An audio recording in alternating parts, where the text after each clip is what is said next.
nós vamos falar aqui um pouco sobre TDAH. O que é isso? Transtorno de hiperatividade e déficit de atenção.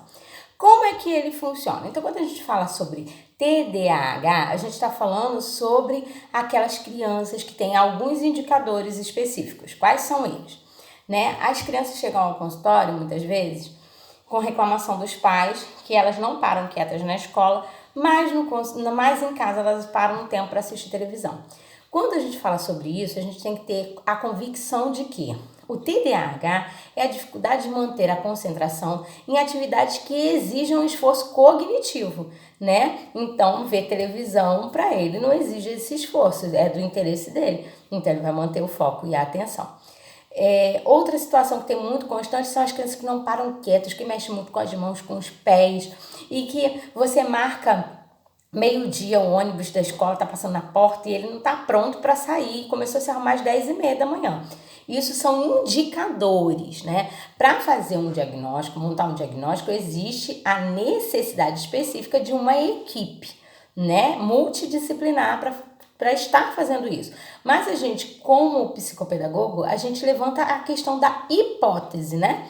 E aí, o que vocês vão fazer? Eu criei uma caixa, essa caixa é uma caixa multiuso e contendo na verdade, um jogo e 2 brinquedos, que é o quebra-cabeça, que é esse de 50 peças que você pode utilizar, comprar qualquer quebra-cabeça. Eu prefiro de 50 peças devido à questão do momento da sessão, da quantidade de tempo que você utiliza na sessão.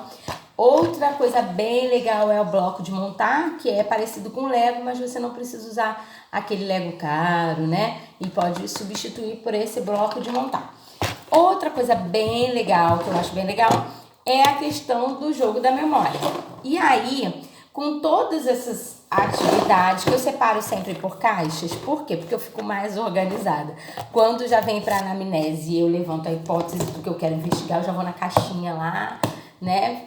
Porque é muita coisa e eu fico mais organizada assim, mas vocês podem fazer do jeito que acharem melhor. Aí eu criei uma lista. Nessa lista eu coloquei o seguinte: lista é uma avaliação de TDAH. Então, o que eu coloquei? As características relativas à observação junto aos jogos. Nessas características, você vai marcar um X, e não foi possível nunca, às vezes e sempre. Então, aqui são 10 características. Eu coloquei a primeira, dificuldade de concentração ao trabalhar o jogo da memória. Então, a criança está jogando o jogo da memória. Ela tem dificuldade? Ela se concentra?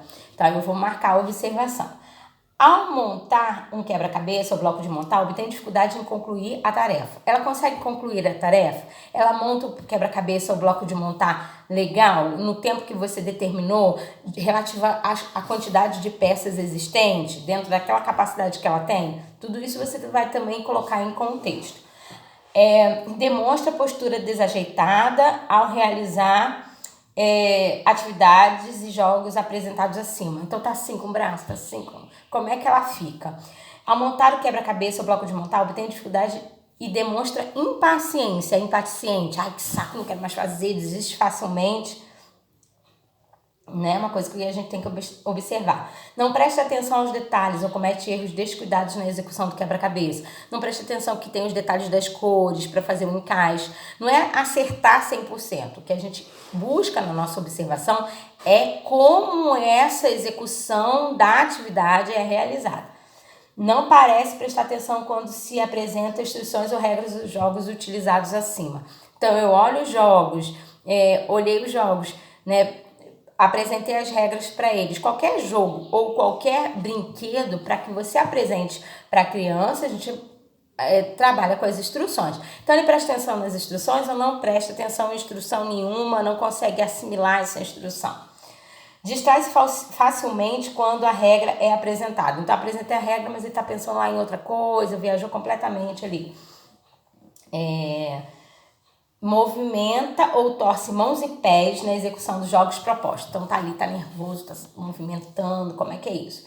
Tem dificuldade de realizar os jogos e brinquedos propostos acima de forma tranquila, de forma calma, né, concentrada. Então tudo isso você vai observar. Eu acho que eu já falei os 10 para vocês.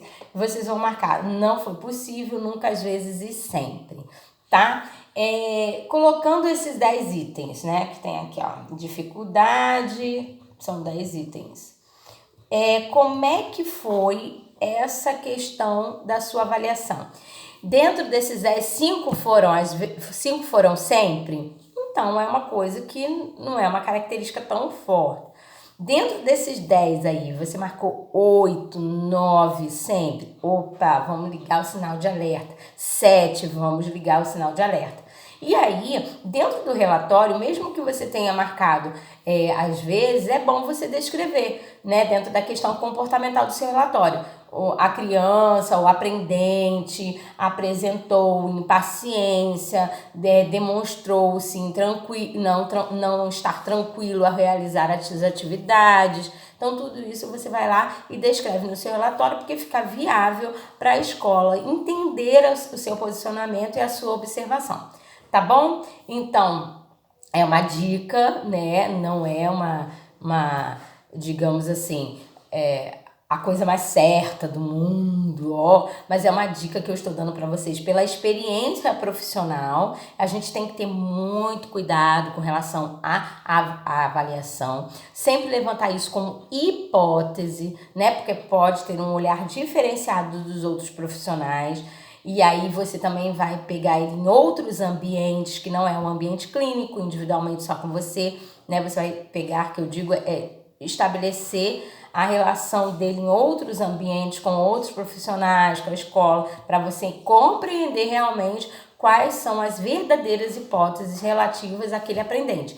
Mas que é uma dica legal, porque você consegue fazer uma observação legal, você consegue fazer um levantamento legal de hipótese, você consegue verificar como é que isso funciona e até para aplicar as intervenções corretas, tá bom? Então, é uma dica, é o que eu faço, é o que para mim, como psicopedagoga, tem dado certo e é uma dica para que vocês possam não estar tão perdidos nesse processo e realizar isso na escola de vocês, lá nesse ambiente escolar, né? Lá, na verdade, nesse ambiente clínico, perdão, não nesse ambiente escolar, mas, perdão, tá? No ambiente clínico de vocês, tá? No ambiente escolar, dá para fazer isso como psicopedagogo? Dá para poder você levantar hipóteses, mas a gente tem que ter muito cuidado qual é a nossa relação como psicopedagogo clínico e como psicopedagogo institucional, tá bom?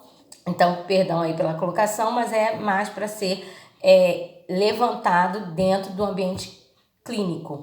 Eu vou mandar para vocês essa lista e dentro vai estar aqui no link, para vocês utilizarem, não tem problema nenhum. Aqueles que gostarem, que se tiver vontade, né, até de repente trocar ideia e colocar mais alguma coisa. Olha, isso aí é legal, eu também trabalhei assim, eu coloco tal coisa, eu percebo tal coisa, isso é legal, a gente está discutindo.